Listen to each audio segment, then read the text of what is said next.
This video is sponsored by Denso, a leading starter manufacturer for the OE and aftermarket. Visit DensoAutoparts.com for more information. It's the old mechanic's trick to hit a starter to get it working again. The starter may not be turning, it may not activate, the solenoid may click in, but the motor's not turning. This has been out there for close to probably 60, 70 years. This trick, well, it applied back then, but today, on today's modern starters, you should avoid doing this at all cost. Simply because by hitting it on the side of the case, you could damage the magnets inside the motor. When they become cracked or dislodged from their mountings, it can weaken the starter or make the starter inoperative.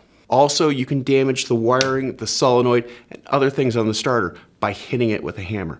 So leave the hammer in the toolbox and use your voltmeter to diagnose the starter and the starter circuit before you start hitting it. I'm Andrew Markel. Thank you very much.